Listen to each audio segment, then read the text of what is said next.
Hello everyone, this is the news. Taiwan does not want China's one country two system, president says.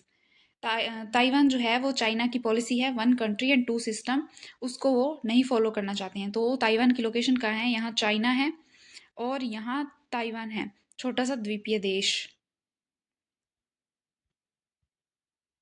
Taiwan does not want China's one country and two system policy.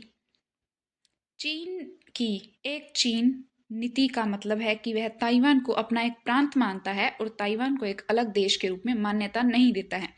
इसकी अन्य प्रमुख नीतियां हैं एक देश और दो प्रणालियां, one nation and two system, जो हांगकांग और मकाओ जैसे विशेष प्रशासनिक क्षेत्रों को स्वायत्ता देती है, और कड़ा शासन जिसमें कम्युनिस्ट पार्टी का एकाधिकार है, राजनीतिक विरोध को दबाया जाता है और नागरिक अधिकारों को नियंत्रित किया जाता है। तो ये दो पॉलिसीज हैं चाइना की, एक चीन नीति जिसका मतलब है कि वो ताइवान उनका ही एक प्रांत है, और दूसरी है एक देश और दो प्रणालियां जो कि हांगकांग और मकाओ में है।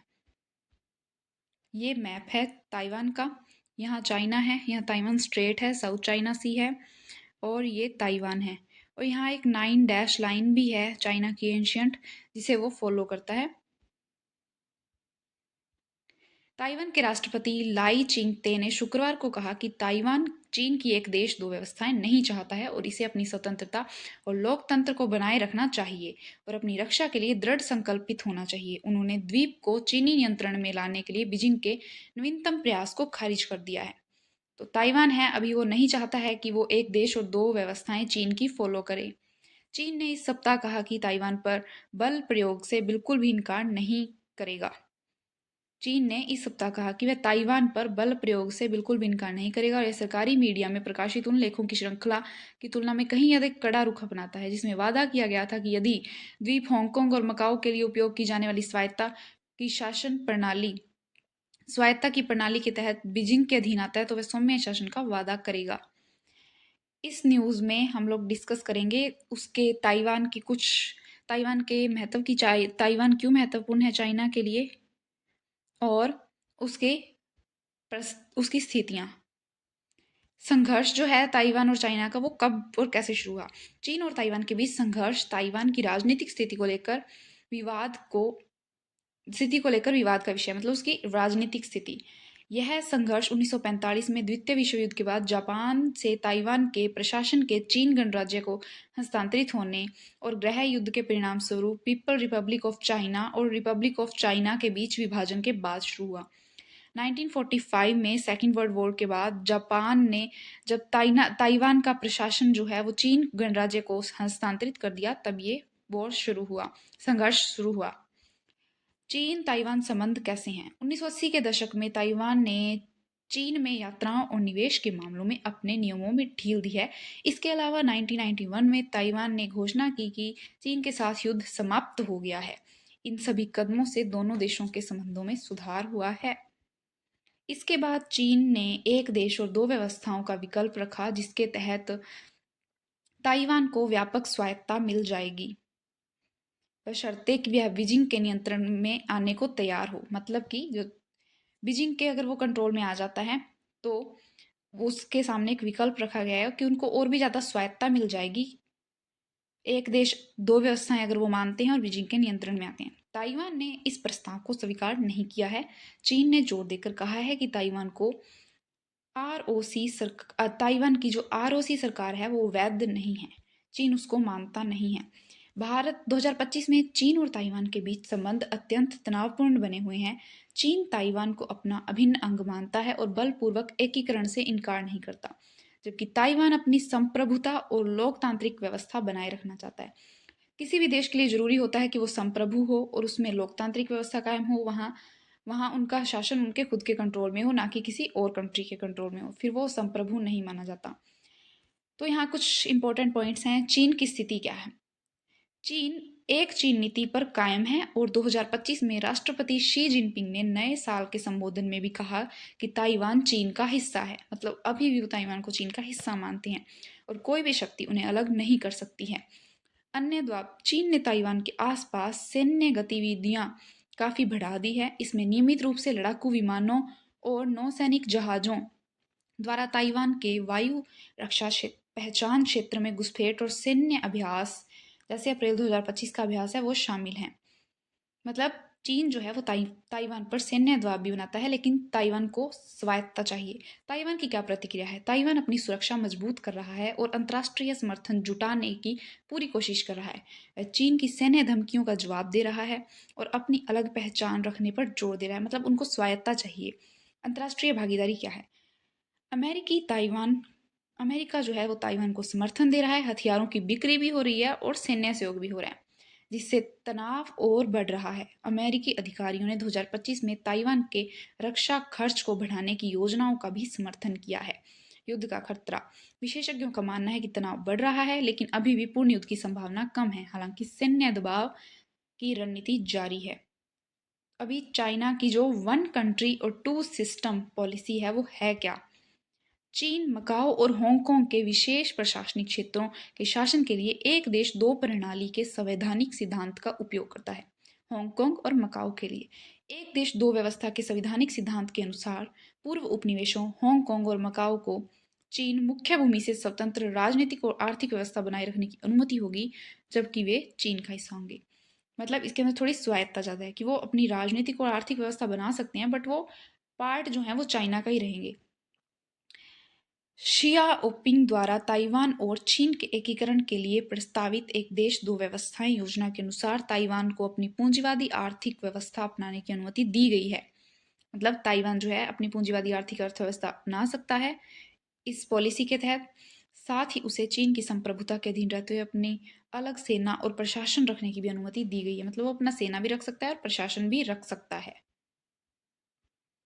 चीन के प्रस्ताव का कोई समर्थन नहीं। ताइवान का कोई भी प्रमुख राजनीतिक दल चीन के एक देश दो व्यवस्थाओं के विचार का समर्थन नहीं करता। लाई ने कहा है कि चीन गणराज्य, जो कि ताइवान का औपचारिक नाम है, चीन जनवादी गणराज्य एक दूसरे के अधीनस्थ नहीं है। ताइवान की संप्रभुता का उल्लंघन या उस पर कब्जा नहीं किया जा सकता।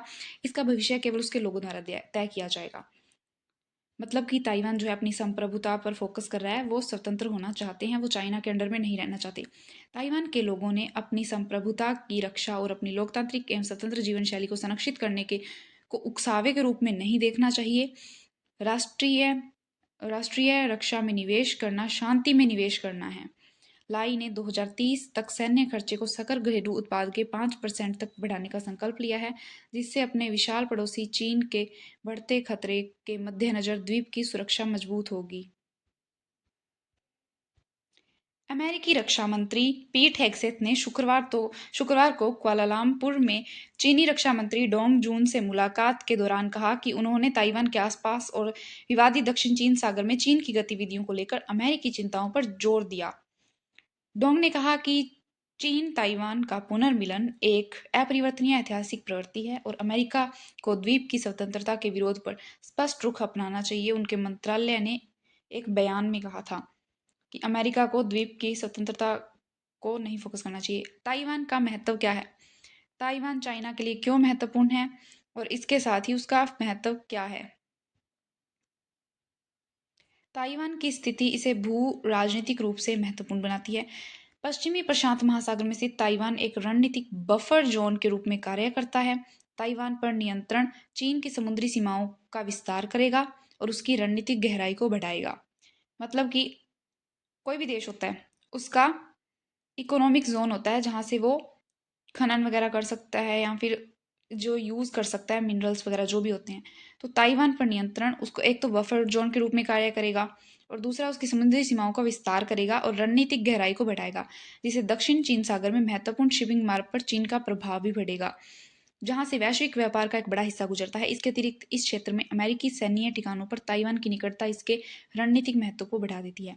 मतलब कि ताइवान का भू राजनीतिक महत्व बहुत ज़्यादा है और इसी वजह से चाइना इस पर कंट्रोल करना चाहता है, लेकिन वो संप्रभुता चाहते हैं ताइवान।